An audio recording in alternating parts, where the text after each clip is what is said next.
ఒక మహారాజు చెప్పినటువంటి శాసనాన్ని ఆయన కొడుకులే తిరస్కరిస్తే, ఆయన తమ్ముడే తిరస్కరిస్తే లోకంలో ఉన్న జనం పాటిస్తారా? అప్పుడు రాచ పదవి యందు అగౌరవ ప్రకటనం చేసినట్టు కాదా? అది ధర్మం అవుతుందా? కాబట్టి ఒక శాసనాన్ని జనులు పాటించకపోతే రాజశాసనాన్ని ఎందుకు పాటించవు అని అడగాలి. ఇవాళ నేను రాజుని కాను, రేపు రాజునైతే నా శాసనాన్ని అలా ఎవరైనా పాటించకపోతే నేను ఎలా బాధపడతానో, అలా ఇవాళ ధృతరాష్ట్ర శాసనం అమలు కాకపోతే ఆయనకి బాధ కాదా? అది రాజు బాధ. రాజు వెళ్ళమన్నాడు, వెళ్ళిపోయావు, రమ్మన్నాడు, వెళ్ళిపోవాలి మళ్ళీ. అందున సామాన్యులే అలా చేస్తే తమ్ముడివి, ప్రధానమంత్రివి, యువతలు నేను కొడుకుని మనం కలిసి వద్దంటామా? అలా అనొచ్చా? ధర్మం వెళ్ళడం కదూ, విశేషంగా పాటించవలసిన ధర్మం మన మీద కదూ ఉంది. అందుకని అసలు చర్చ ఎందుకు? తప్పకుండా బయలుదేరండి, వెళ్ళిరండి. ఇది విదురుడు పరవశించడానికి కారణం. ఏమి ధర్మం రా నిజంగా ధర్మరాజా? అందుకు కాదు, చిట్ట చివర తన తేజస్సు ధర్మరాజులోకి వెళ్ళిపోయింది. మహానుభావులు అటువంటి వాళ్ళిద్దరు మాట్లాడుకుంటే గంటల గంటల మాటలు ఎందుకండి? పుల్లు ఒక్క పద్యం చాలు. వాళ్ళు మాట్లాడుకుంటే అలా ఉంటుంది. వాళ్ళిద్దరూ ఇద్దరే అగ్నిశిఖలు. అందుకే అంత గొప్పగా మాట్లాడుకున్నారు. మాట్లాడుకుంటే విదురుడు ఇక దాని మీద చర్చ లేదు, గొప్ప ధర్మం చెప్పాడు అంతే, తిరిగి వెళ్ళిపోయాడు. వెళ్ళిపోమ్మన్నప్పుడో ధర్మం, రమ్మన్నప్పుడో ధర్మం ఉంటాయా? ఉండవు. వెళ్ళిపోమ్మన్నప్పుడు ఆయన మీద గౌరవం అని వెళ్ళిపోవడం నిజమైతే, ఆయన రమ్మన్నప్పుడు తిరిగి వెళ్ళిపోవడానికి కూడా అదే గౌరవం కారణం అవ్వాలి. అంతేగాని వెళ్ళిపోమ్మన్నప్పుడు వెళ్ళడానికి ధర్మం అయ్యి, రమ్మన్నప్పుడు వెళ్ళడానికి అహమడ్డొస్తే ధర్మం ఎలా అయింది? అహమైంది, అహంకారం కదా. ఎంత గొప్పగా అసలు ఇలా కబురొచ్చేటప్పటికి అంత దూరం లెక్కలు కడతారు ధర్మం గురించి. మన సంతోషమా, మన అహంకారమా, ధర్మాచరణమా? ధర్మాచరణమే. ఎంత వేగంగా వచ్చాడో అంత వేగంగా విడిపోయాడు. అయితే ధృతరాష్ట్రుడు విదురుడు వచ్చాడు అన్నారు. గబగబా లేచి నించున్నాడు, గట్టిగా కౌగిలించుకున్నాడు. కౌగిలించుకుని అన్నాడు, చాలా తెలివిగా మాట్లాడతాడు స్మండి ధృతరాష్ట్రుడు. విదురుడా, నీ యందు క్షమాగుణం చాలా గొప్పదయా అన్నాడు. అంటే ఏమిటి దాని అర్థం? నా కొడుకు అలాగే ఉంటాడు, నేను ఇలాగే ఉంటాను, ఇక్కడ పరిస్థితులు ఇలాగే ఉంటాయి, అయినా క్షమించగలవయ్యోయ్ అంటే ముందర కాళ్ళకి బంధం. ఏం మార్పు వస్తుందని అనుకోకు సుమా, పిలిచానని పాండవుల్ని పిలుస్తాను, రాజ్యం ఇస్తానని అనుకోకు. నేను ఇలాగే ఉంటాను, నువ్వు అలాగే ఉండాలి, మంచి చెప్తూనే ఉండాలి, వింటూ ఉంటాను, ఏది పాటించాలి. కానీ ఓర్చగలగడం నీ గొప్పతనం.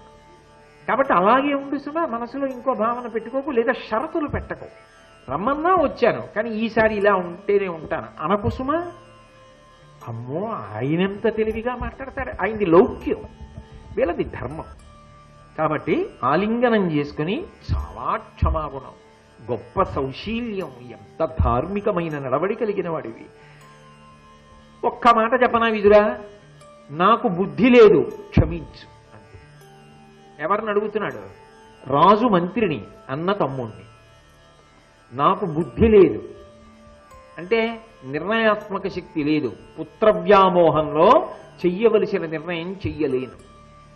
కానీ నువ్వంటే మాత్రం నాకు ప్రీతి లేకపోవడం అన్నమాట లేదు. అందుకే నువ్వు లేకపోతే నేను ఉండలేకపోయాను. అందుకు నువ్వు రావాలి, ఇక్కడే ఉండాలి, ఎలా ఉన్నావో అలాగే ఉండాలి. నన్ను క్షమించు, చాలా పెద్ద తప్పు చేశాను, నీ విలువేమిటో తెలిసి కూడా చటుక్కున పో ఇక్కడి నుంచి అన్నాను. ఆ మాట అన్నానే, అది మాత్రం ప్రభువుగానైనా సరే నీ పట్ల అనకూడని మాట, కాబట్టి నన్ను క్షమించు. అక్కడ మాత్రం చాలా పెద్ద బుద్ధితోటే ప్రవర్తించాడు అని ఈ మాట చెప్పిన తర్వాత విదురుడు, ఎప్పటిలాగే ఉండు, అలాగే నాకు ధర్మం చెప్తూ ఉండు, నీ సౌశీల్యం అటువంటిది అని కదా అన్నాడు. కాబట్టి వెంటనే విదురుడు మళ్ళీ మొదలుపెట్టి అన్నాడు, నీవు నీ సుతుండు నిరిదప్పి పలికిన పద్యమైన పలుక పలుకవలయు వీరులైన పాండవేయులతో నిగ్రహంబు చేయుటిది నయంబు కాదు. నువ్వు నీ కొడుకు నేను చెప్తుంటే మంచి మాటల్ని అర్థం చేసుకోలేకపోతున్నారు. పాండవులతో వైరం పెట్టుకోవడం ఏ విధంగా చూసినా కూడా క్షేమకరమైన విధానం కాదు. అందుకే మీకు అన్ని రకాలుగా హితబోధ చేశాను, దాన్ని నువ్వు అర్థం చేసుకోలేకపోయావు అంతే అంతకన్నా నాకు నీతో నీకు నాతో వ్యక్తిగత వైరం కాదు, నేను ఒక ధర్మాన్ని మాట్లాడానంతే. అక్కడతో ఆరణ్య పర్వంలో విదురుడి పాత్ర పూర్తయి ఉద్యోగ పర్వంలో ప్రవేశించిన తర్వాత మళ్ళీ విదురుని యొక్క సందర్భం ఏర్పడుతుంది. ఎందుకు ఏర్పడింది అంటే, ఒకప్పుడు పాండవుల అరణ్యవాసం అజ్ఞాతవాసం పూర్తయిపోయి, ఎందుకంటే ఆరణ్య పర్వం తర్వాత మళ్ళీ విరాట పర్వం కాదు, విరాట పర్వంలో విదురుడు కనపడే అవకాశం ఉండదు, ఎందుకంటే అది అరణ్యవాసం తర్వాత అజ్ఞాతవాసం, తర్వాత పాండవులు తిరిగి వచ్చేశారు. తిరిగి వచ్చేసిన తర్వాత వాళ్ళ రాజ్యం వాళ్ళకి ఇవ్వాలి. అందుకని ఎవరి ప్రయత్నాలు వాళ్ళు ప్రారంభం చేశారు. ధృతరాష్ట్రుడు తన వైపు నుంచి సంజయుణ్ణి రాయబారానికి పంపించాడు. సంజయుడు రాయబారానికి వెళ్లి మెత్తటి మాటలతో ధర్మరాజుని ప్రసన్నుణ్ణి చేసుకుని రమ్మన్నాడు. వెళ్ళినటువంటి సంజయుడు చాలా వేగంగా మళ్ళీ అక్కడ పని పూర్తి చేసుకుని రథం మీద వచ్చాడు. కానీ అప్పటికే చీకటి పడిపోతాం. వచ్చి ఒళ్ళంతా హోనమైపోయింది. చూడండి, అబ్బా ఒళ్ళు హోనమైపోయింది ప్రయాణం చేసి, రేపు చెప్తా విశేషాలని, ఇవాళ పడుకుంటా పలహారం పెట్టి అంటాను చూడండి. అలా ఆయన కూడా వస్తూనే సంక్షిప్తంగా మాట్లాడాడు ధృతరాష్ట్రుడితో. మాట్లాడి వాతలు పెట్టినట్టు మాట్లాడాడు. మాట్లాడి, నా ఒళ్ళంతా హోనమైపోయి చాలా బడలిక పొందాను, నేను విశ్రాంతి తీసుకుని రేపు వచ్చి సభలో చెప్తాను మిగిలిన రాయబార విశేషాలు అని వెళ్ళిపోయాడు. కానీ ధృతరాష్ట్రుడికి నిద్రపట్టలేదు, పడుకుంటే. ఇప్పుడు మళ్ళీ విదురుడికి కబురు చేశాడు. విదురా ఒక్కసారి రా అన్నాడు. ప్రభువు ఆజ్ఞ. మళ్ళీ విదురుడు బయలుదేరి వెళ్ళాడు. విదురుడి దగ్గర దాచడం అది గొప్ప గుణం.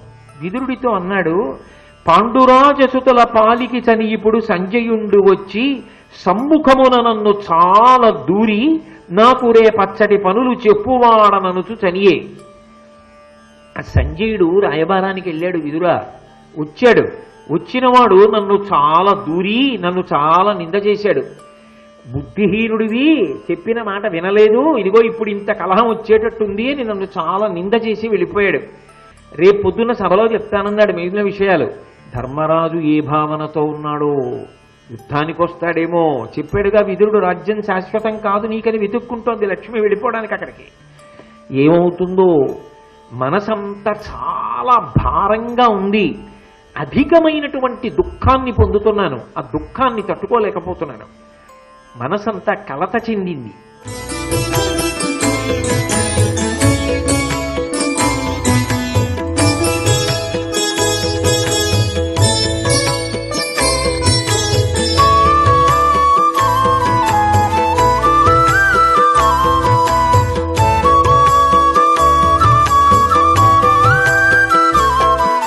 సర్వం శ్రీ ఉమామహేశ్వర పరబ్రహ్మార్పణమస్తు.